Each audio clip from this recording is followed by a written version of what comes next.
Bonsoir à vous tous. Je suis très heureux de présenter cette deuxième session en cette belle soirée de novembre, très douce. Donc effectivement, cette deuxième session, l'intitulé est sous la forme d'une question: la maladie mentale existe-t-elle vraiment? Bon, comme Camille vous l'a dit, oui, ça existe. Et nous allons avoir une heure pour expliquer quelles sont les causes, ou du moins quelles sont une des causes qui à l'origine de ces maladies, et en l'occurrence c'est le mauvais fonctionnement du cerveau qui est à l'origine de ces maladies mentales, du moins une grande partie.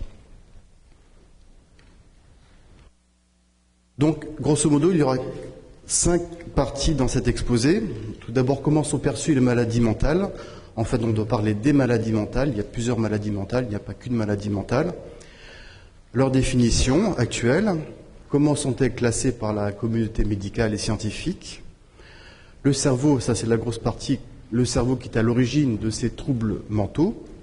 Et enfin, le rôle des gènes et des facteurs environnementaux, c'est-à-dire les facteurs non génétiques qui modifient et qui jouent un rôle dans l'apparition de ces troubles mentaux.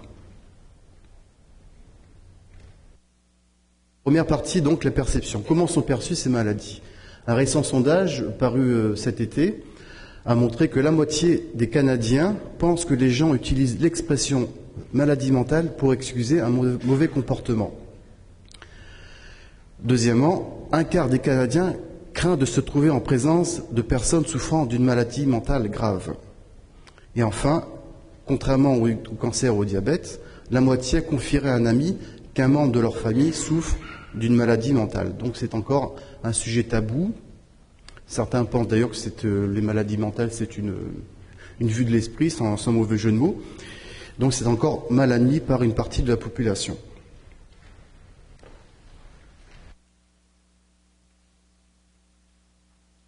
Certaines personnes se sentent malades et donc hésitent à consulter un médecin parce qu'ils ont honte de confier leur maladie, ou par déni, c'est-à-dire qu'ils nient le fait d'être malade, ou parce qu'ils connaissent pas du tout, peu ou mal la maladie.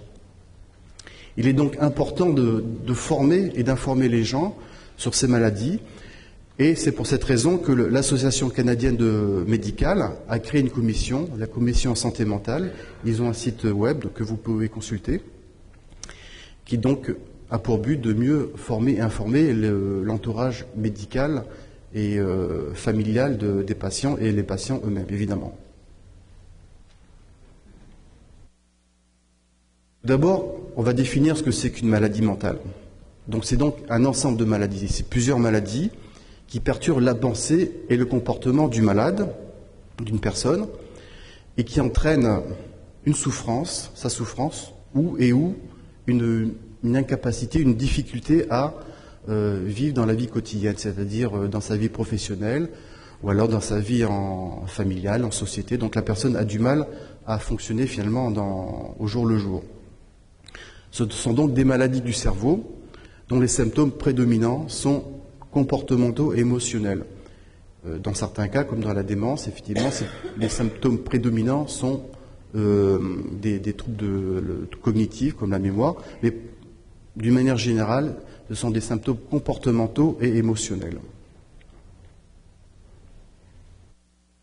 Comment sont caractérisés ces troubles mentaux? Si vous avez l'occasion un jour de consulter un manuel de psychiatrie qui doit faire 500 pages, vous serez étonné par le nombre de signes et de symptômes qu'il y a. Il y en a plus de 300 qui sont répertoriés par un manuel de psychiatrie. Avant de continuer, il faut définir ce que c'est qu'un signe et un symptôme. Ce n'est pas exactement la même chose. Un signe, c'est quelque chose qui est quantifiable, qui est objectif, donc qui est quantifiable par un médecin à l'aide d'échelles, alors qu'un symptôme, c'est quelque chose de plus diffus, de plus subtil, subjectif. C'est ce que vit le patient. Dans les troubles mentaux, ces symptômes sont plus variés et beaucoup plus diffus.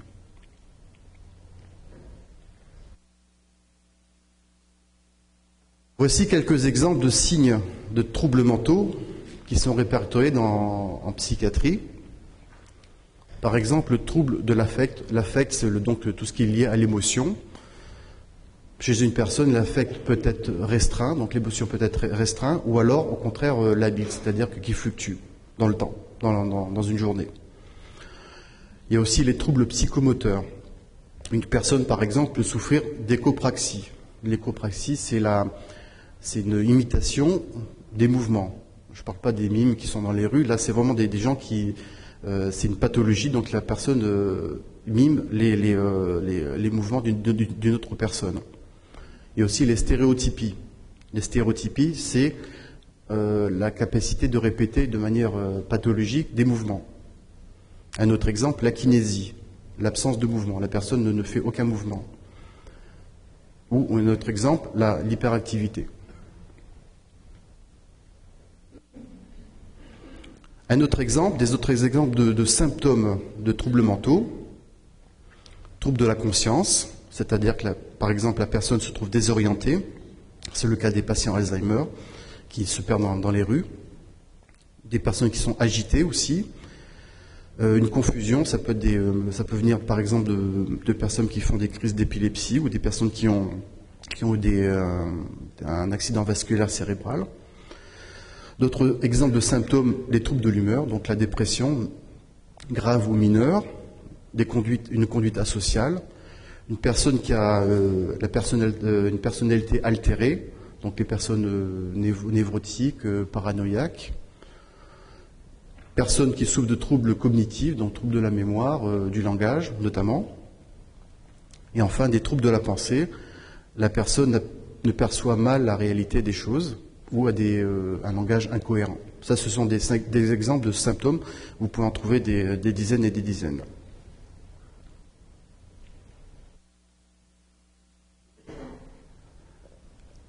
Les maladies mentales, en fait, n'ont pas toujours fait l'unanimité. Il y a eu des détracteurs durant le XXe siècle. Les gens ont relativisé la chose, disent finalement les maladies mentales, ça dépend un peu de la culture dans laquelle vous vivez. Tout est relatif finalement. C'est qu'on y a donc une différence de concept de maladie mentale dans les différentes cultures. D'autres ont des vues beaucoup plus drastiques, beaucoup plus tranchées, et disent finalement les maladies mentales n'existent pas, car cette notion est basée sur une série d'erreurs. Je vais vous donner un exemple qui est le plus connu parmi les psychiatres. C'est le cas d'un psychiatre qui n'est pas du tout les psychiatres d'ailleurs, qui s'appelait Thomas Schacht, qui était hongrois, qui est né en 1920, qui est allé migrer ensuite aux États-Unis. Et qu'est-ce qu'il disait, ce monsieur? Eh bien, il disait que les maladies mentales, une maladie est une altération des fonctions du corps. Or, l'esprit ne fait pas partie du corps, donc la maladie mentale est un mythe. C'est un raisonnement. Il disait aussi, il n'y a pas derrière chaque pensée tordue une molécule, en l'occurrence un neurotransmetteur, une molécule chimique du cerveau, tordue dans notre cerveau.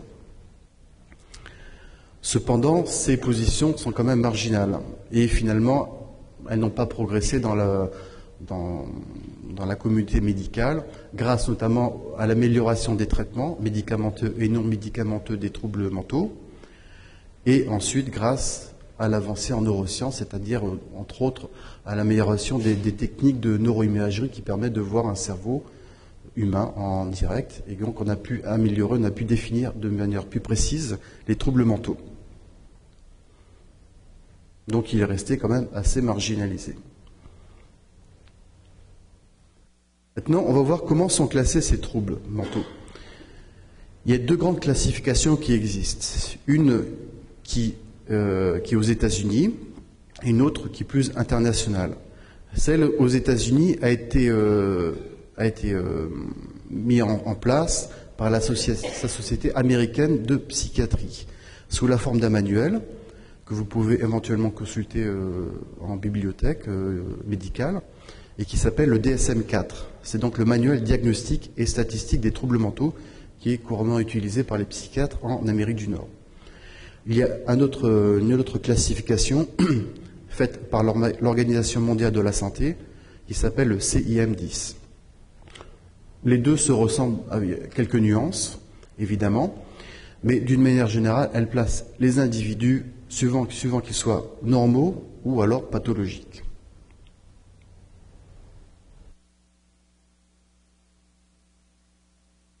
Nous allons prendre comme référence le manuel de la Société américaine de psychiatrie, le DSM-4, qui est très couramment utilisé ici, et on va faire un bref aperçu, une classification de tous les troubles qui sont répertoriés par ce manuel. Tout d'abord, les troubles de l'enfance et de l'adolescence. Ensuite, il y a les déliriums, la démence, notamment la démence de type Alzheimer, que vous connaissez, qui est la plus commune des démences. Les troubles amnésiques et autres troubles cognitifs, qui n'ont pas pour origine une démence. Ensuite, les troubles liés à une substance toxique, comme les amphétamines par exemple. La schizophrénie et autres troubles psychotiques. Donc, autres troubles psychotiques, ça englobe les psychoses maniaco-dépressives et les troubles bipolaires. Les troubles de l'humeur, c'est entre autres la dépression majeure et mineure. Ensuite, il y a les troubles anxieux. Une personne, par exemple, qui est agoraphobe, qui n'aime pas qui se sent très mal dans un espace où il y a du monde. Une personne qui a des troubles paniques sont des formes de troubles anxieux. Les phobies aussi. Une personne qui ne supporte pas l'avion. Et j'en connais. Ensuite, il y a les troubles somatoformes. Les personnes hypochondriaques. Les troubles dissociatifs. Une personne qui a l'habitude de faire des fugues ou qui souffre d'amnésie. Les troubles sexuels et de l'identité sexuelle, les pédophiles. Les troubles des conduites alimentaires, boulimie, anorexie.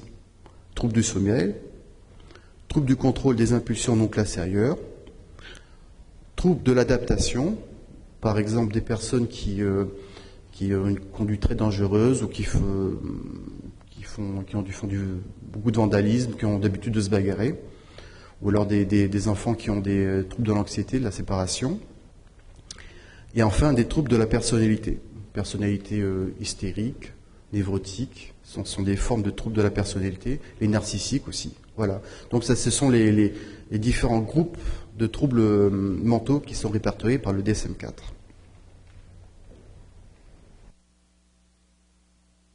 Quelques remarques sur la classification de ces troubles. Ces troubles sont évidemment toujours sujets à débat parce qu'on ne connaît pas exactement leur cause. Donc on va les classer suivant la nature de leurs symptômes. Donc c'est toujours subjectif. Ces troubles sont aussi influencés par les courants de pensée qui sont actuellement en cours sur l'origine de ces troubles mentaux. Évidemment, d'ici peut-être 10-20 ans, cette classification va changer. Ce n'est pas un livre de recettes, évidemment. Il faut être très, très expert pour utiliser ce manuel. Et évidemment, les spécialistes, notamment les neuropsychiatres et les professionnels de santé spécialisés en neuropsychiatrie, doivent être bien entraînés. Comme je vous l'ai dit tout à l'heure, ça reflète un consensus actuel, portant sur les connaissances actuelles. Avec les progrès des neurosciences, on va peut-être, même certainement, trouver une autre classification et il y aura peut-être un DSM-5. Important, chaque trouble mental n'est pas une entité avec des limites absolues et isolées des autres troubles. Prenons le cas d'une personne souffrant d'Alzheimer. Elle souffre donc de troubles cognitifs, troubles de mémoire, troubles dépressifs souvent au début de la maladie et par la suite, au fur et à mesure que la maladie s'aggrave, elle va souffrir d'aphasie et éventuellement de troubles psychotiques. Donc une personne peut souffrir de plusieurs troubles. Ça peut être les cas aussi de troubles de personnes schizophrènes qui peuvent également souffrir de démence. C'est le cas de beaucoup de patients, je crois, à l'hôpital Douglas. Il y a plusieurs pathologies. Tous les individus ayant le même trouble ne se ressemblaient pas. Ça veut dire qu'une personne qui a souffert d'un trouble, il peut y avoir plusieurs origines. On va prendre l'exemple des troubles psychotiques. Donc, qu'est-ce que c'est une psychose, pour résumer? Une psychose, c'est une perte de contact avec la réalité, contrairement à la névrose. Les personnes névrotiques gardent contact avec la réalité. Et une altération du fonctionnement mental. Par quoi c'est caractérisé? Elles sont caractérisées par des idées délirantes, des hallucinations, visuelle ou auditive, la personne entend ou voit des choses, une confusion, altération de la mémoire est altérée, et la personne, évidemment, a du mal à fonctionner dans sa vie quotidienne, dans sa vie professionnelle notamment. Les causes peuvent être multiples. Il peut être avoir des causes médicales, des substances, prenant le cas des amphétamines, qui provoquent des troubles psychotiques.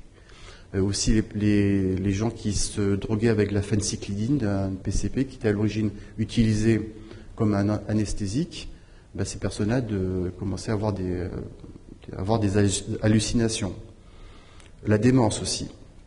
Mais il peut y avoir aussi des causes psychiatriques. La schizophrénie, évidemment.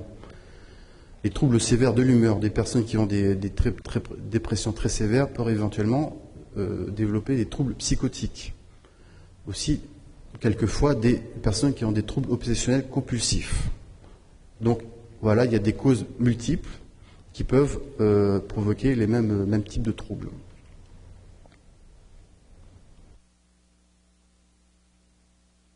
Maintenant, le rôle du cerveau. Donc le cerveau, c'est l'organe central finalement qui est à l'origine de ces troubles mentaux. Avant de donner quelques exemples de dysfonctionnement du cerveau associés à des troubles mentaux, on va faire un bref récapitulatif de l'anatomie du cerveau. C'est un peu rébarbatif, mais on va essayer d'être simple. Donc comme vous le voyez, le cerveau, finalement, c'est deux parties distinctes qui sont composées donc de deux hémisphères, 1 et 2, séparés par un sillon.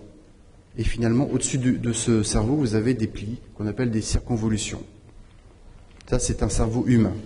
À la surface du cerveau, vous avez la partie la plus importante, qui est le cortex cérébral. Le cortex cérébral est réparti en 4 grandes régions principales, qu'on appelle des lobes.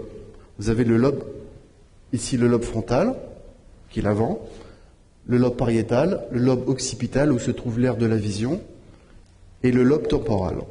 Le lobe temporal est notamment, on verra plus tard, endommagé dans la démence.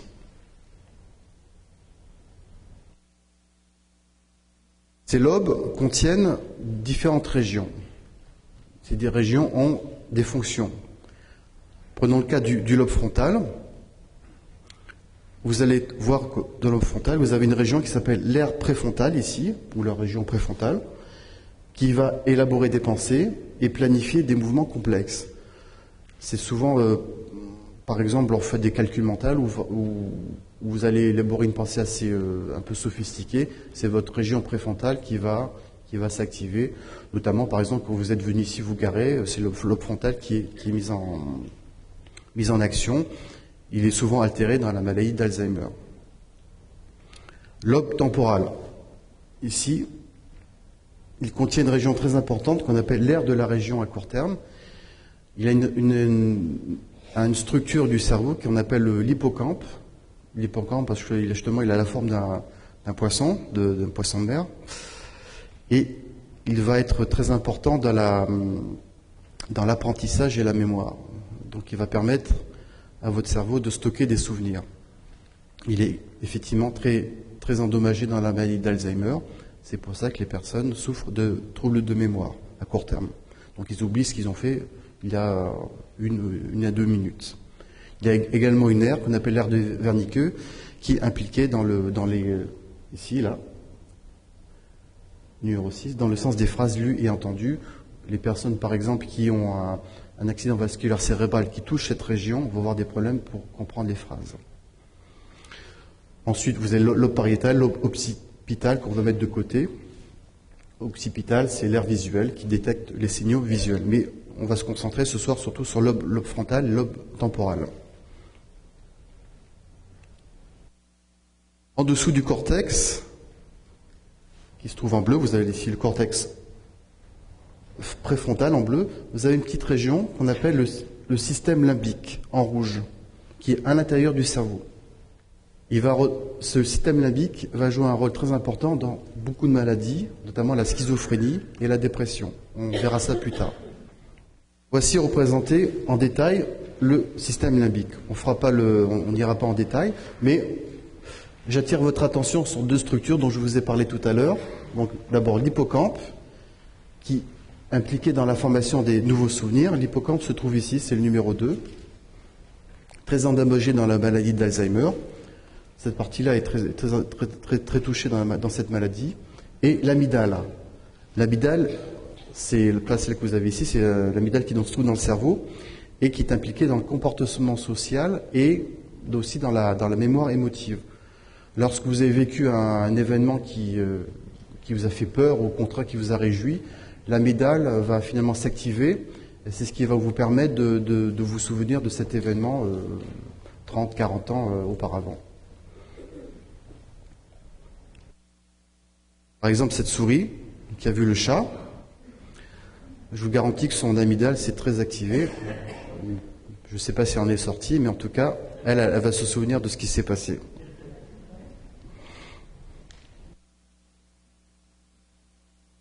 Maintenant, comment fonctionne finalement le cerveau? Le cerveau, c'est 50, 100 milliards de cellules nerveuses qu'on appelle les neurones. Donc c'est vraiment la base du fonctionnement du cerveau. Voici donc un neurone, 3 parties. Donc la partie 1, c'est le corps cellulaire, c'est la tête pensante, c'est là où se trouvent les gènes, notamment. Un axone qui va se prolonger, donc c'est un prolongement qu'on appelle l'axone, ici, et des petites ramifications en 3. Donc là, vous avez un neurone, un autre ici, donc 3 corps cellulaires. Finalement, il faut imaginer une racine d'une plante, ça ressemble un peu à ça. Pour que les neurones fonctionnent entre eux, pour qu'ils puissent finalement transmettre le message d'un à l'autre, il y a des zones de contact qu'on appelle des synapses. Les synapses, c'est très important dans le cerveau, et finalement, c'est peut-être pas plus important que le neurone, mais c'est vraiment quelque chose de très, très crucial dans le fonctionnement du cerveau. Les neurones donc, transmettent leur message par des influx nerveux, des signaux électriques, d'un neurone à un autre, grâce justement à ces synapses. Voilà 2 images, donc celle que vous avez vue tout à l'heure. En bleu, vous avez un contact synaptique ou une synapse. Donc le neurone, celui-ci va être en contact grâce à ce contact ici entre l'axone, entre les 2 axones finalement, entre l'axone et le dendrite. Un autre contact ici, vous en avez plein, ici aussi. Sur la photo droite, vous voyez donc un neurone en rouge avec des contacts synaptiques qui sont en vert. Donc imaginez les autres neurones qui se trouvent à l'arrière. Donc vous avez environ 1 millier, par exemple, de contacts synaptiques par neurone, sachant qu'il y a entre 50 et 100 milliards de neurones. Je vous laisse calculer, j'ai oublié.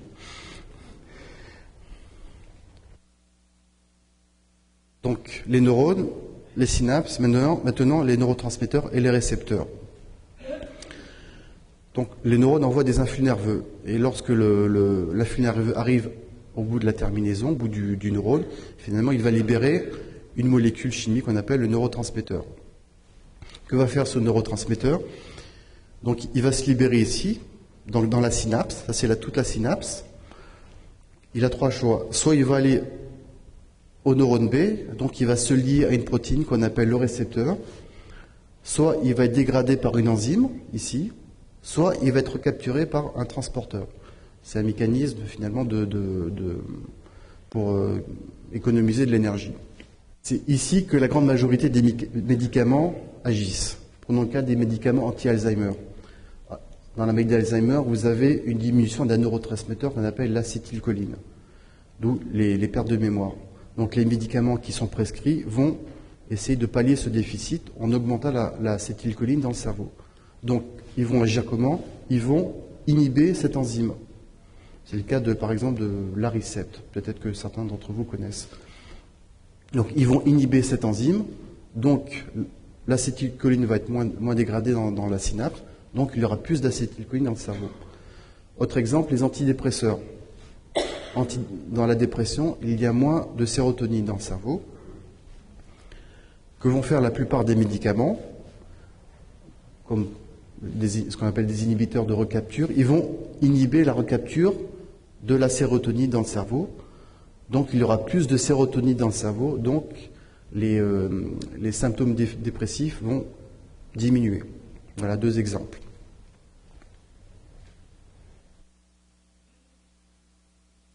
Les neurones sont constitués, se regroupent entre eux en faisceaux.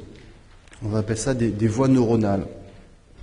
Il existe grosso modo une voie neuronale par neurotransmetteur. Ces voies partent d'une région du cerveau et vont se projeter dans d'autres régions du cerveau. Donc, je vais vous donner quelques exemples. Voilà ce qu'on appelle la voie de la dopamine, donc les groupes de neurones qui sécrètent la dopamine dans le cerveau. On appelle ça les voies dopaminergiques, c'est qualificatif de dopamine. Donc un exemple, ici vous avez les corps cellulaires des neurones qui partent ici, donc à la base du cerveau, ils vont se projeter dans le cortex frontal, donc ils vont libérer la dopamine ici, ou alors dans le système limbique, libération de dopamine ici, ou dans une voie motrice qu'on appelle le striatum. Mais on va se concentrer sur la voie bleue. On le verra plus tard dans la schizophrénie, par exemple. Il y a trop de dopamine libérée ici et là. Autre exemple, les neurones qui sécrètent la sérotonine partent d'une région ici, on appelle ça les voies sérotoninergiques. Ils partent ici et ils vont majoritairement se projeter dans tout le cortex, donc libérer la sérotonine ici, ici, tout ça. Donc dans la dépression, il y a moins de sérotonine libérée dans le cortex.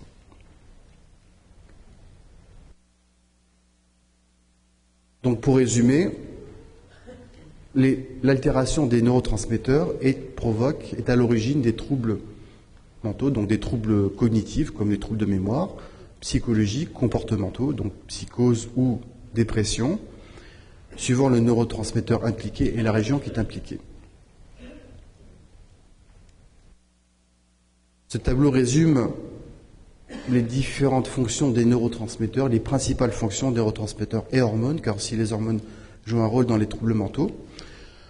Donc, comme je vous ai dit tout à l'heure, acétylcholine, il y a moins d'acétylcholine dans le cerveau des patients Alzheimer. Dans la dopamine, il y a plus un niveau anormalement élevé de dopamine dans la schizophrénie, les troubles psychotiques de manière générale. Sérotonine, il y en a moins chez les patients souffrant de dépression. Noradrénaline est impliquée dans les troubles de l'humeur, paranoïa. D'autres exemples, le glutamate, qui est un autre type de neurotransmetteur. GABA, c'est l'épilepsie. Les GABA, contrairement aux autres, c'est un neurotransmetteur qui freine l'activité des neurones. Dans l'épilepsie, le GABA l'activité du GABA est finalement est ralentie, donc les autres voies neuronales sont trop activées finalement, ce qui provoque l'épilepsie. L'hormone de croissance aussi est, entre autres, paraît-il, impliquée dans l'humeur. Maintenant, nous allons voir, donc, après ce récapitulatif, quelques exemples de troubles mentaux associés à des dysfonctionnements du cerveau.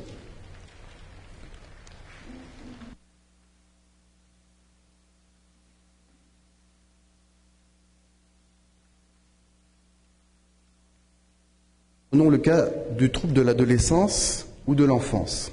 Donc voici les différents groupes de troubles qu'on trouve chez l'enfant et l'adolescent. Le retard mental, le trouble des apprentissages, donc l'enfant ou l'adolescent a du mal à communiquer, a des problèmes de moteur, a des difficultés à lire, à calculer et à écrire. L'autisme, donc l'enfant a des problèmes de communication, de langage, à interagir socialement, à jouer avec des jeux de société. Déficit de l'attention, donc l'enfant en général fait des fautes d'étourderie par exemple. Troubles du comportement perturbateur, troubles de l'alimentation, notamment l'anorexie, l'hyperactivité et les troubles de l'anxiété, par exemple l'anxiété de séparation. Voilà les différents types de troubles de l'enfance et de l'adolescence. On va se focaliser aujourd'hui sur l'autisme et les déficits de l'attention et regarder ce qui se passe dans le cerveau. L'autisme. Alors, ce qu'on a observé par des techniques de neurosciences, on a remarqué qu'il y avait une anomalie de la formation des synapses. Donc, le contact entre les neurones se faisait mal chez les enfants autistes. On a également observé qu'il y avait une diminution de l'activité des neurones GABA. Donc, ces neurones qui sont inhibiteurs, qui ralentissent l'activité neuronale. Cette hypothèse est renforcée par le fait que souvent chez les autistes, il y avait beaucoup de cas d'épilepsie. Effectivement, donc, comme je vous l'ai dit tout à l'heure, il y a moins de... L'activité de GABA est amoindrie, donc les autres voies neuronales sont trop activées. L'origine génétique, on ne sait pas, c'est assez mal défini. On a également observé chez des enfants, chez des patients, une augmentation des niveaux de sérotonine dans le sang. En technique de neuroimagerie, donc les neuroimageries, ça permet de voir, par exemple, en direct, comment fonctionne un cerveau, une région du cerveau.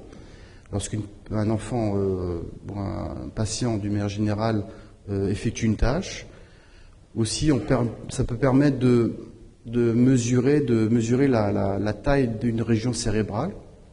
Donc, ce sont des outils qui sont très utiles. L'imager par résonance magnétique, par exemple, ou l'imager par résonance magnétique fonctionnelle. On a pu observer, donc, chez les personnes autistes, une augmentation du volume du cerveau, notamment des lobes occipital, pariétal et temporal. On ne connaît pas l'origine de cette augmentation, mais c'est quelque chose qui est en cours d'étude, et en tout cas c'est quelque chose qui est assez bien établi. Une autre hypothèse, c'est l'hypothèse des neurones miroirs. Quand vous êtes en face d'un bébé, vous tapez des mains comme ça, le bébé ne va évidemment pas faire exactement le même geste, mais dans son cerveau, il y a des neurones qui vont s'activer. Donc ces neurones vont lui permettre plus tard d'effectuer le même geste. Donc on appelle ça des neurones miroirs parce qu'ils reflètent l'activité cérébrale de la personne qui accomplit ce geste. Un exemple, des neurones miroirs activés on a montré que des neurones miroirs ont été activés dans le cortex sensorimoteur, une partie donc du cortex, d'un enfant qui observe une main en train de dessiner. L'hypothèse qui est actuellement étudiée, c'est que ces neurones miroirs sont perturbés chez les enfants autistes.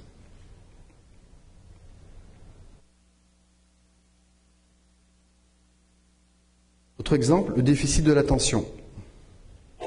Donc, qu'est-ce que le déficit de l'attention? C'est la présence de plusieurs symptômes dans le domaine de l'inattention, faux d'étourderie, oubli fréquent ou de l'hyperactivité.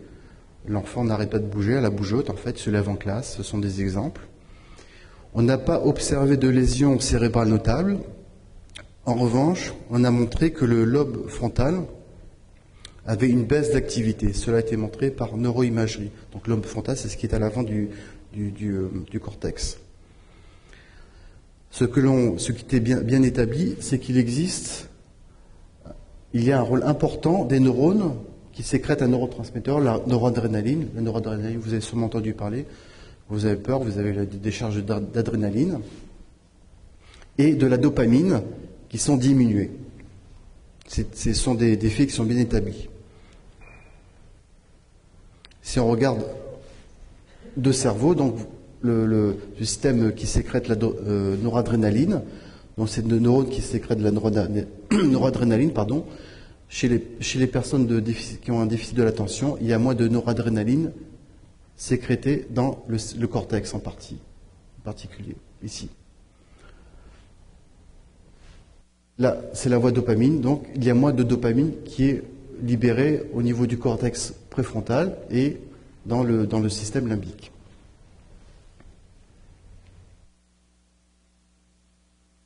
Vous avez sûrement entendu parler du Ritalin, qui est un médicament qui est prescrit dans le déficit de l'attention.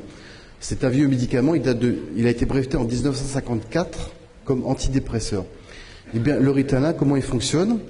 Il stimule le système nerveux central en augmentant la dopamine, donc pour pallier le déficit de dopamine, et en inhibant sa recapture dans la synapse, comme je vous l'ai dit tout à l'heure avec les antidépresseurs.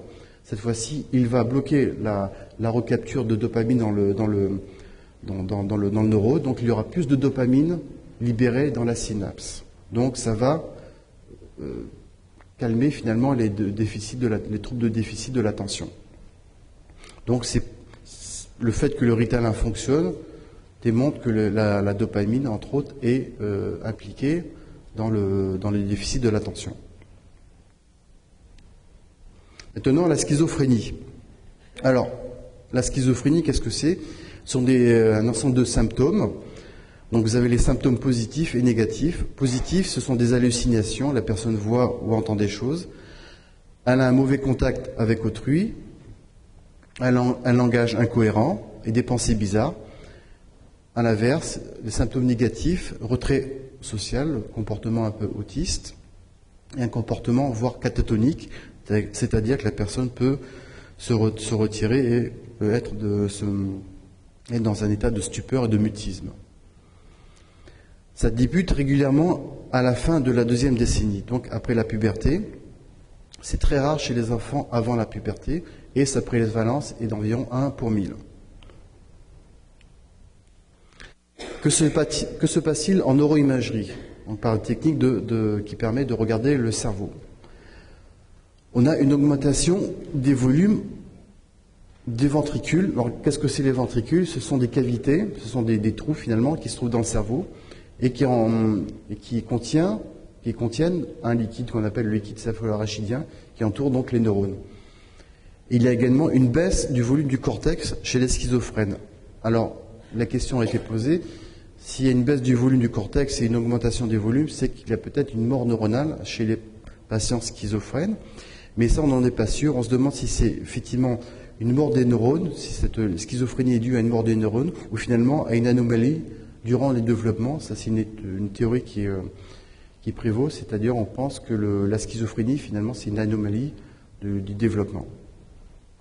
On a également observé, chez les patients schizophrènes, une réduction de l'hippocampe, donc la structure impliquée dans la mémoire. Souvent, les schizophrènes ont des problèmes de mémoire, et également de l'amygdale, qui fait partie donc du système limbique. Voilà représenté donc une coupe frontale d'un cerveau humain. Ça, c'est un cerveau d'un patient sain. Ici, c'est l'hippocampe, qui est anormalement petit chez les patients schizophrènes. En revanche, là, c'est une erreur. Les ventricules sont anormalement grands et non petits. Les ventricules, c'est ici. Là, c'est le ventricule d'un patient, d'une personne saine. Donc, il faut imaginer chez un patient schizophrène un plus grand trou.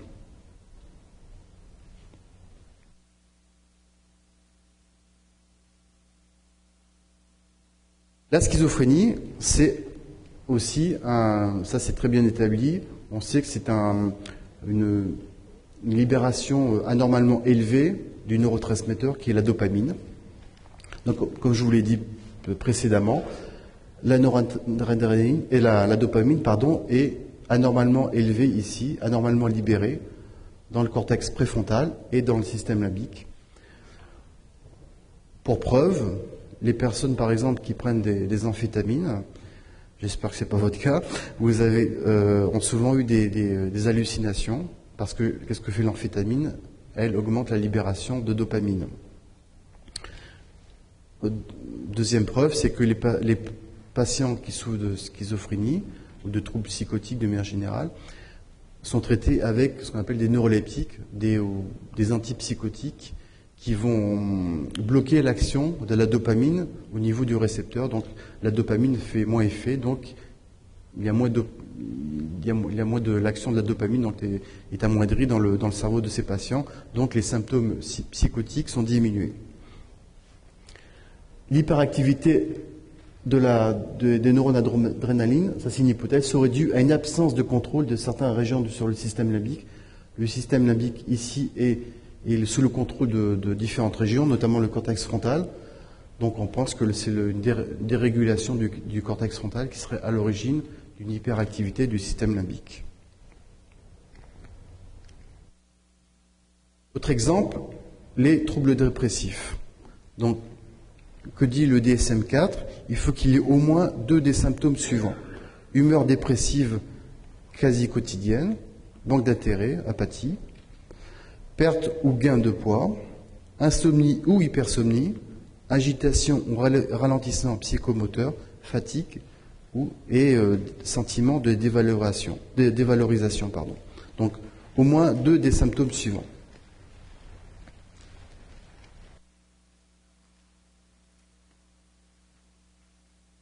Que se passe-t-il dans le cerveau des patients dépressifs?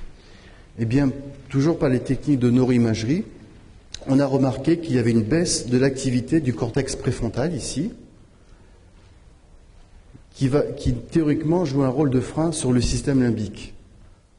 Puisque le cortex frontal est moins actif, il va donc y avoir une augmentation du système limbique, et donc le centre de l'émotion, d'où les réactions exacerbées émotives que l'on rencontre chez les personnes dépressives.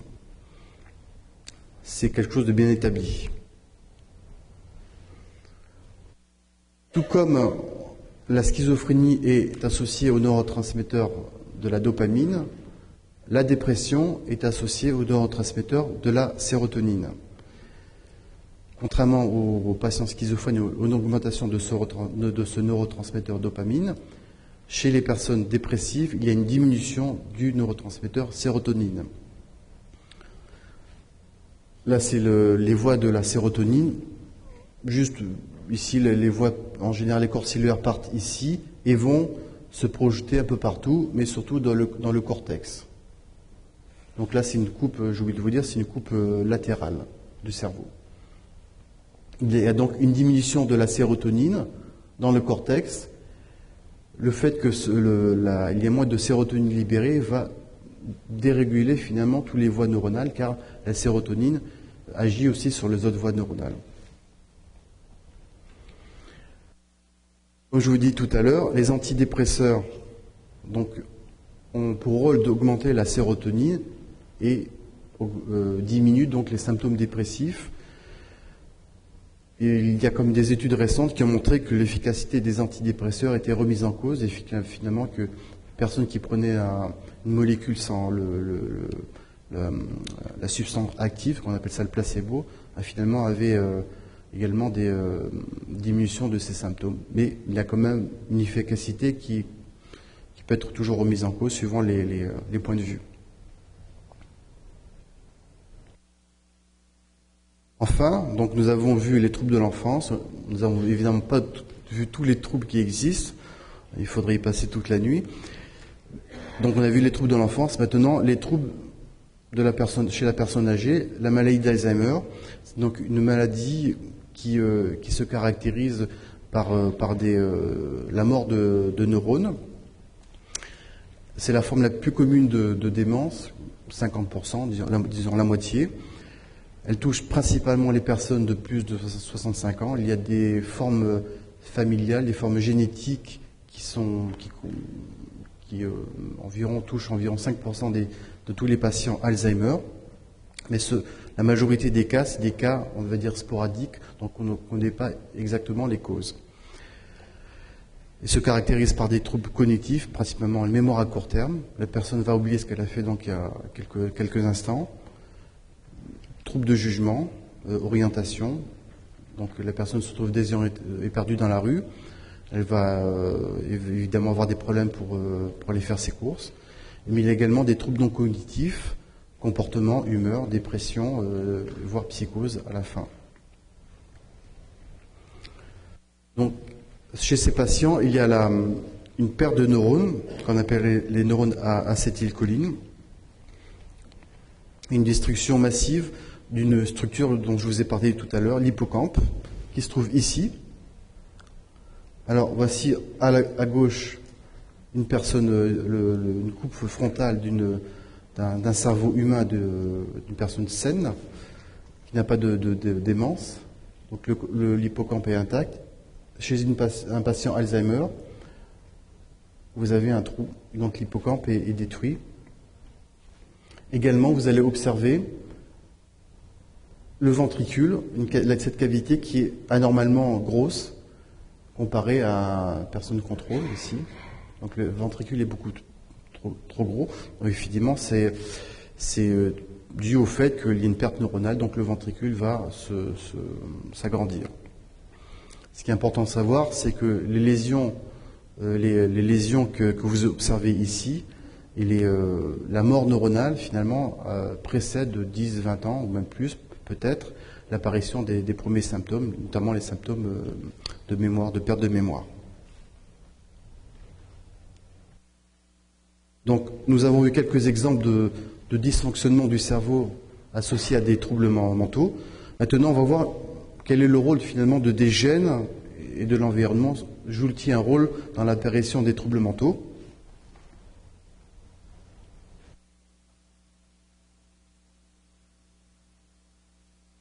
Il a été identifié des facteurs génétiques dans certains troubles mentaux, qui sont notamment des troubles mentaux impliqués dans le développement chez l'enfant et dans le fonctionnement du cerveau, notamment dans des cas de patients schizophrènes, des autistes et aussi dans la dépression. Évidemment, on va vous donner quelques exemples. Par exemple, les membres d'une famille immédiate d'un malade ont jusqu'à 10 fois plus de risques, dans le cadre de la schizophrénie, de souffrir de cette maladie comparé à la population générale. Et de plus, les enfants de 2 parents schizophrènes ont 40% de plus de risques de développer la maladie. Il y a donc des facteurs génétiques qui existent, mais ils ne jouent pas, on ne pense pas qu'ils jouent un rôle déterminant. C'est surtout un rôle limité. On va parler notamment dans le cas de la schizophrénie, de facteurs de gènes de susceptibilité, donc qui augmentent le risque de développer la démence, ou de développer la démence ou de type de troubles mentaux. C'est également le cas de la démence de type Alzheimer, des facteurs de gènes de susceptibilité qui augmentent le risque, mais d'une manière générale, le rôle des gènes est assez limité.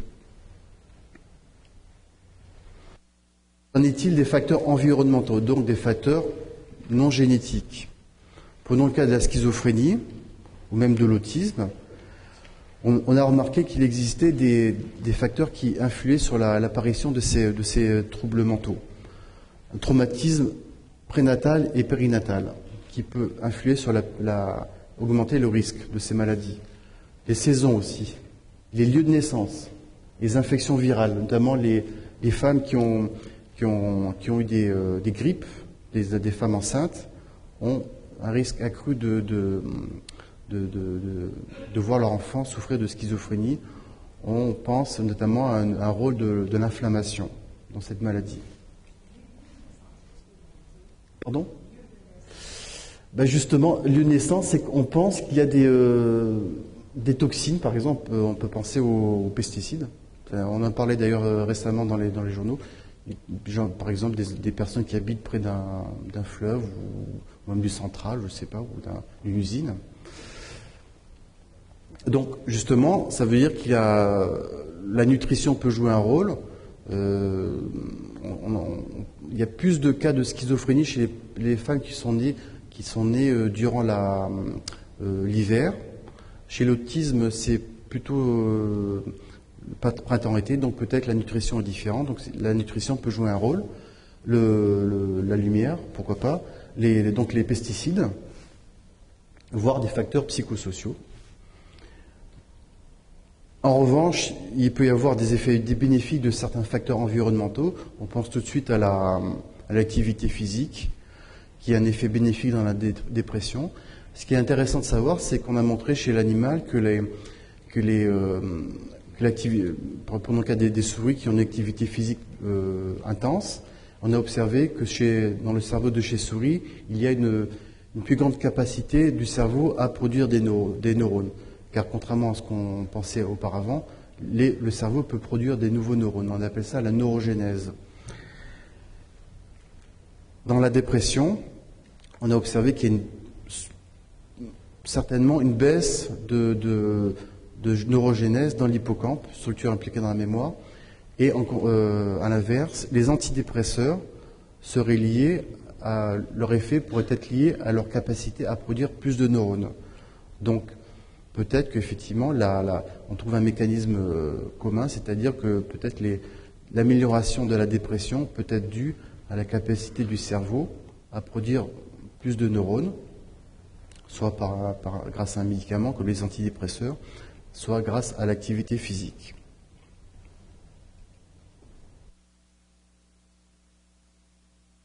Donc, rôle possible des gènes, peut-être limité, rôle possible de l'environnement, mais ce qui est important de savoir, c'est, à mon avis, c'est l'interaction. Ce qui est important, c'est l'interaction entre les gènes et l'environnement.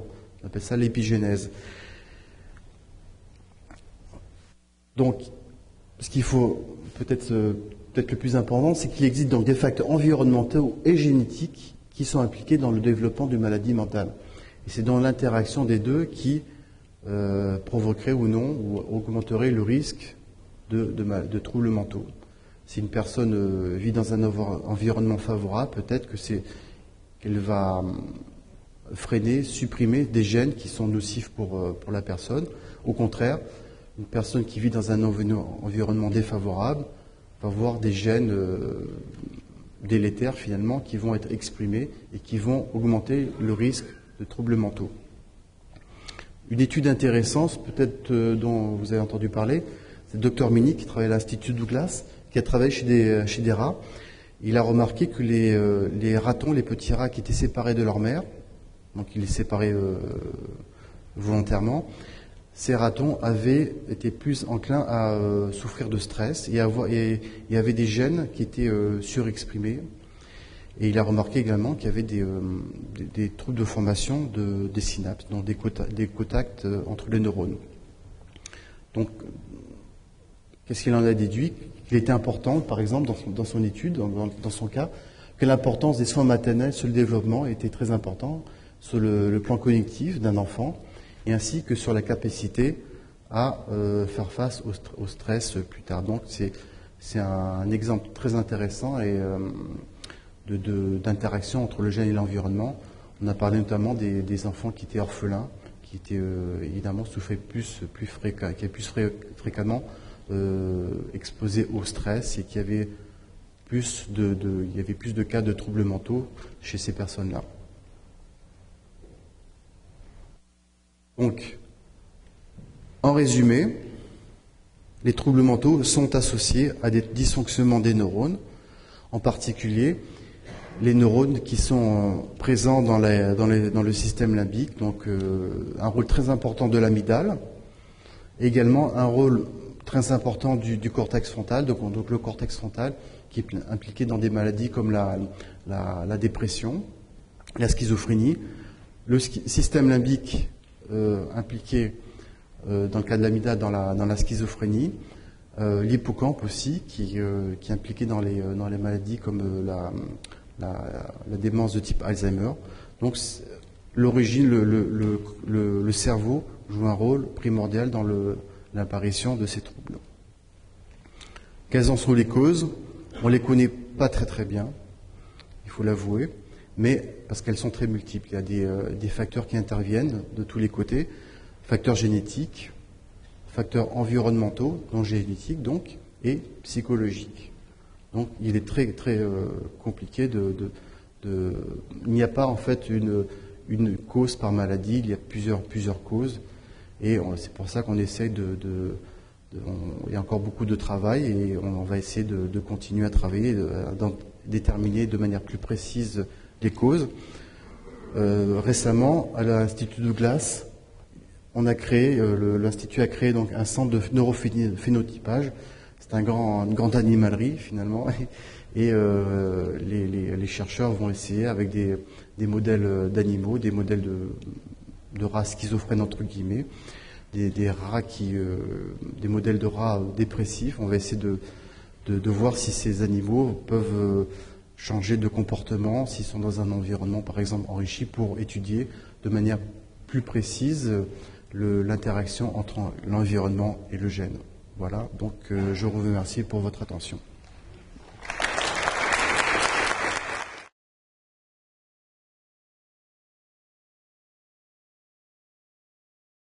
Le rôle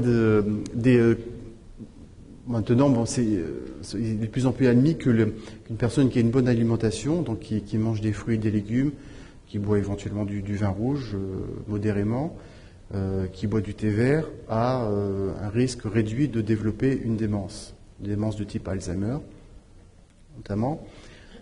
Ça va jusqu'à 50% de réduction. Donc, on a dans tous ces produits, fruits, légumes, vin rouge et thé vert, il y a ce qu'on appelle des antioxydants, on appelle ça des polyphénols.